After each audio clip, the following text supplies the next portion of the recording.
We have a lot of wires up here and everything. It's a heavily controlled area that I'm walking through. And here's Verizon, by the way, with the dog bowl.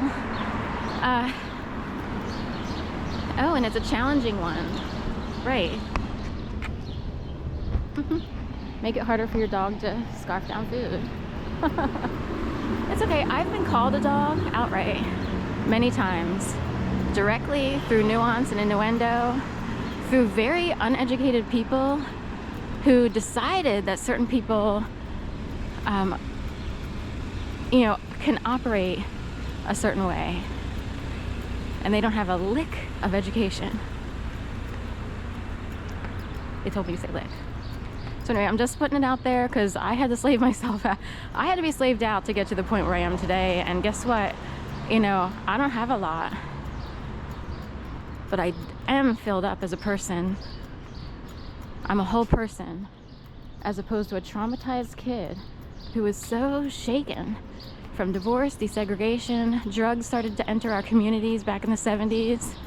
And kids, when they're destabilized and their mom has to be at work, so you don't have a lot of time with parents in general,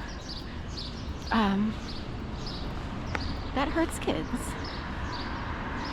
It's hard to build a foundation. But anyway, I lost 60 pounds, 179.5. That was a pretty hard pill to swallow. So I kept going back, and sometimes I was rewarded, sometimes I was disappointed because you had to pay money to step on the scale every week. And you're like, are you kidding? I starved myself this week and I did everything according to the point system, or back then it was the exchange system, like diabetic system. So Weight Watchers used a very diabetic-like system where you have exchanges, starches, vegetables.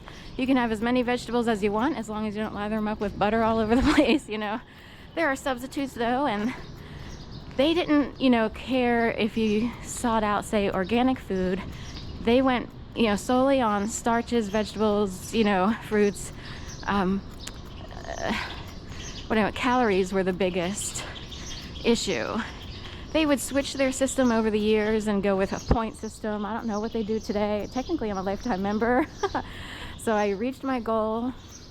Then I worked for them, and they turned their weigh-in centers to personal cuisine centers.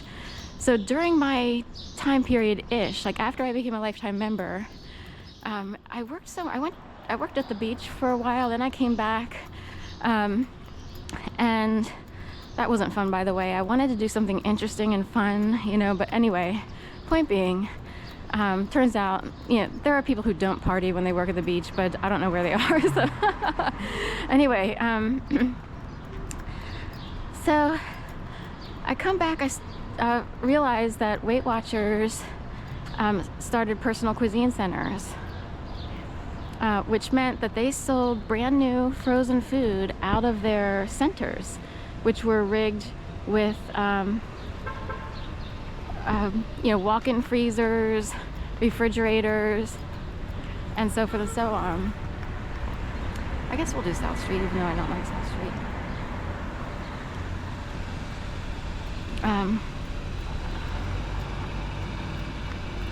And we'll go back to Lombard. So I was hired as an assistant manager. We loaded up the freezers with we would get deliveries of all these, these frozen entrees. You see them now in supermarkets. They didn't used to be in supermarkets. But anyway, it was a pilot program. Like, you tested the food on people who came in, to lose weight. So, I did and didn't love the job. There's a lot of customer contact. Kind of. There's a lot of downtime too. People came in mostly for meetings. But, they could come in during the day, during hours that were technically we were open. Nary a soul came in, at odd times, but they did. And of course, you get so used to it being quiet, they, it's just like any person in retail. It's like, oh God, another. So it's normal to not want to have to do that. So anyway, So that's, you know, and I was able to maintain my weight by working there and continually, and pretty much I maintained it. You know, I also worked out, I did the YMCA and other things. Anyway, I started to gain a little weight after I moved to Philadelphia. This is many years later. I'm 54, so it's been a long road. And I would have to lose it again. I did that, you know, I went to the 12th Street Gym back then.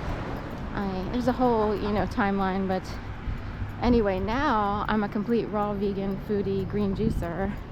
It's hard to keep off weight if you're, but anyway, just got on that topic this morning for some reason. So I sort of have a sensitivity, having had to go through all that. It took me 2 years. I saw people fly by me in terms of losing weight, and it's like, I'm sitting here struggling. We're lucky a pound a week, you know, 2 pounds, super happy. And people would come in, lose their 50 pounds and go, and I'm still sitting there struggling away. I was doing it the way you're supposed to do it. I did go through a lot of withdrawals in terms of sugar. And just regular refined white sugar is typically an issue for people in general. High fructose corn syrup is the devil, nightmare. That's found in all your sodas for the most part. Your normal sodas, unless you get organic soda from, you know, they're available everywhere now, not just Whole Foods or some natural store, but Zevia, Hanson's, I forget what else was out there. I guess they have this, you know, Olipop or other things. Oh, look, little squirrel. Hi, me guy. Oops, got a sort of tilted motorcycle-ish, ninja-ish, whatever they are. Also, quick side note, if some guy has a ninja and he invites you, let's say a female, or even just whoever, someone to ride, you know, on the back, I would just say, nah, that's okay. There's nothing worse than leaning over with your butt sticking out the back, feeling very uncomfortable while some guy races around on a ninja bike with you, you know, riding, you know, as passenger. So I'm just saying, it's very uncomfortable, even for drivers of those bikes. Isn't that uncomfortable?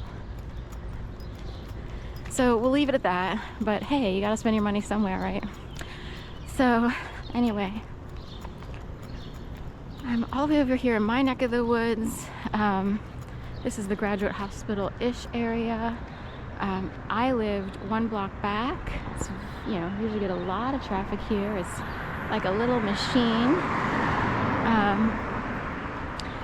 I lived on 19th. We're currently crossing 20th, and closer to Bainbridge. It was between Cater and Bainbridge. And anyway, I was made to believe I'd be murdered in my apartment there. I can't believe that people got away with this. I was so shell-shocked and PTSD'd out, on top of it just kept going on, like scare tactics, harassment. At the time, I had no clue how to completely report everything to Homeland Security, the CIA, you know, and the FBI. Forget local police. That's a joke. So anyway, I did